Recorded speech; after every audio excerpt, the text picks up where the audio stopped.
up, everybody? I'm Mr. Second Passport, checking in with the special edition.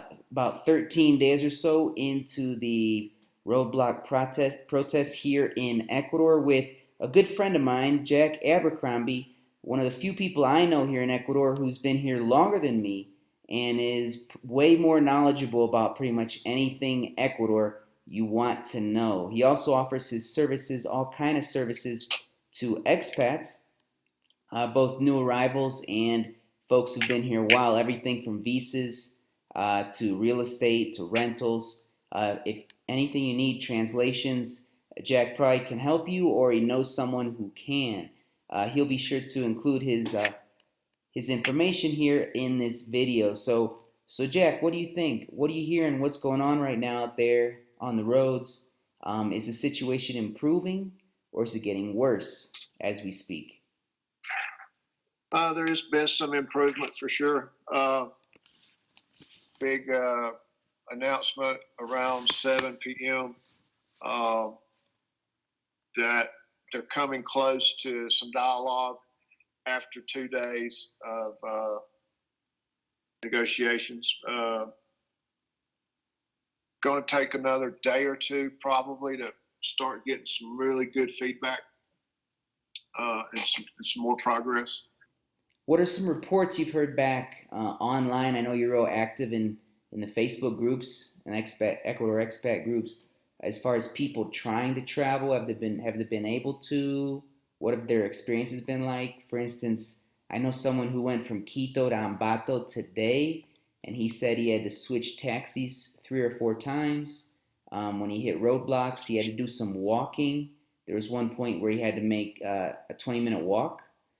And he did make it, but it took him pretty much all day to get from Quito to Ambato, normally a 3-hour drive. So tell me anything you're hearing out there from other people, any experiences? For instance, trying to leave Quito Airport and go to Cotacachi. You're kind of out of the picture for me. Yeah, there you go. Yeah. I want to mention Casa de la Cultura. This is my father-in-law.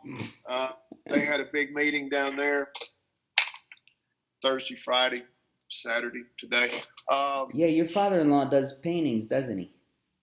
Yeah, he's been at the Casa de la Cultura for 55 years. So we should we'll include his contact too in the description of the video. Exhibitionist and what do you call it? And an instructor. So, you can encounter. You can go on the Google Live feed maps and see the blockages just to go from here to Cotacachi, or from south from here to Ambato, Cuenca. Not a good time to be ground pounded unless, like your friend, you want to just hand out 20s at every roadblock. I'm sure that was about a $200 trip easily. Probably. Find out if you can. They're doing helicopter evacuations for anybody with medical problems out of Cotacachi for $680 one way. Wow. One 35-pound bag, no pets. And if somebody was having an anxiety attack or some sort of problem, it'll be worth it. If someone's interested in that, they just get in touch with you, and you can get them in touch with those people. It's 3 brothers that's got the contact on the chopper pilot. It's Milton, Jorge, and Patricio Andramunio. What do they want? What's the end game for these indigenous, in your opinion? Well, I feel like the indigenous are being exploited and used. A lot of them are. 50-60% don't really want to be out there. They want to be on their job, on the farm, at the rose plantation, at the greenhouse. Where do you see this going from here? Quick ending here, few days, or drawn out? Could get ugly, bloody. Where do you see this going, if you had a crystal ball? It's ugly and bloody now. We got about 30 soldiers that are being held captive, Ecuadorian military that are taken hostage. We've got 4 or 5 fatalities around the country of demonstrators. I feel like there's outside forces from Rafael Correa over in Brussels, who's got an international Interpol warrant.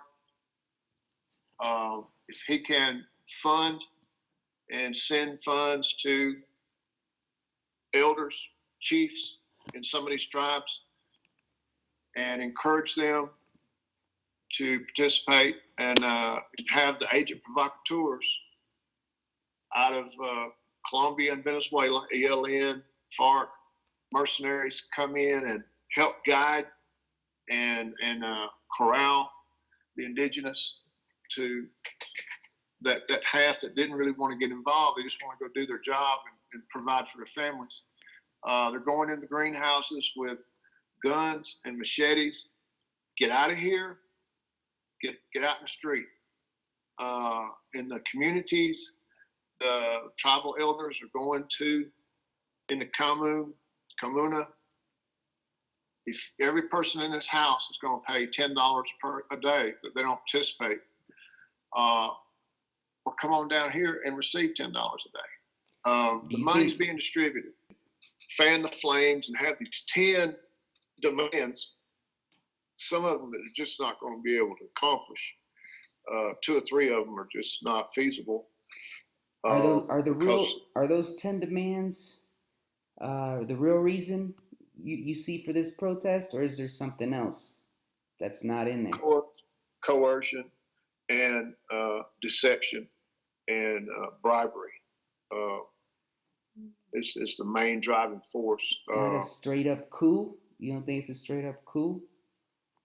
Trying to they oust won't the let president? so gone. They want him gone. Yeah. That's for sure. And that is taking place right now. National Assembly convened 6 hours ago, 6 p.m. It's 10 till midnight now.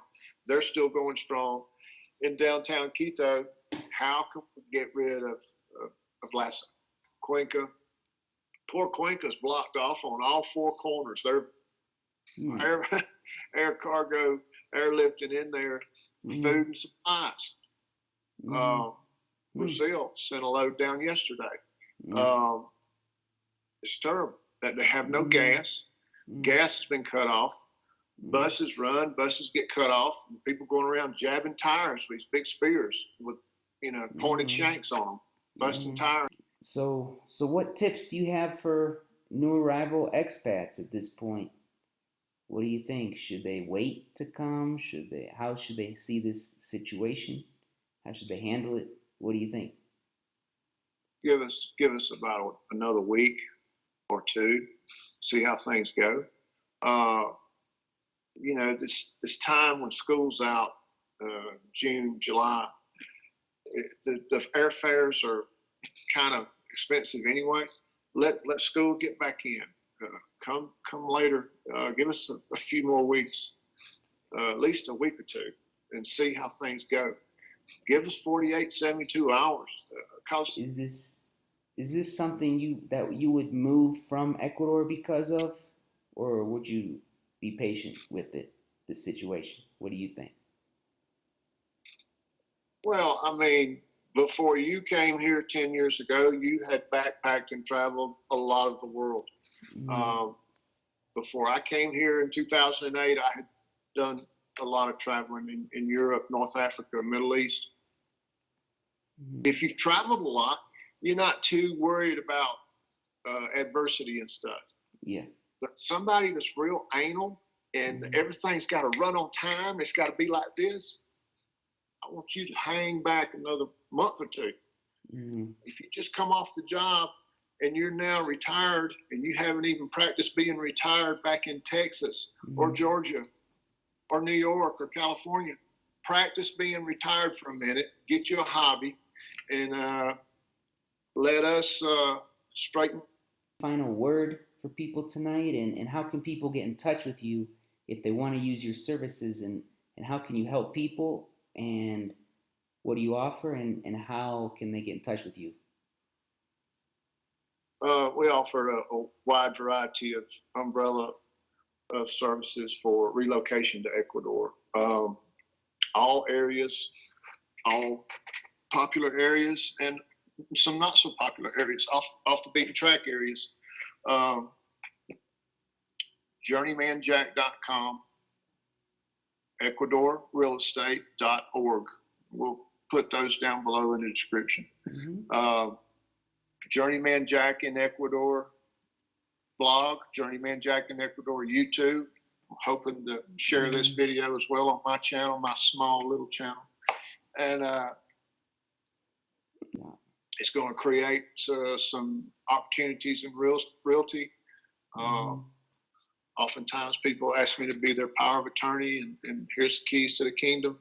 Here's the keys to the car. We're going back to Alabama. Speaking of your travels, I heard you had a good Egypt story. What happened to you in Egypt? Hey, I'm just kidding. October 2019 cost Ecuador billions with a B. Just like Mashi Rafael Correa acquired in 10 years, somewhere in the neighborhood of $70 billion. So he has a big war chest. And if this is not resolved now, tonight, tomorrow night, next week, it's still just going to be like October 2019, simmering under the surface, and can raise its ugly head when somebody starts sending funds to these co-ops and these offshore accounts. Let's have another uprising. Because I don't want to stay in Belgium the rest of my life with asylum. I want to be able to go back home, put my crown on, and be Mashi the King for life. Yeah, big brother. Okay. Yeah.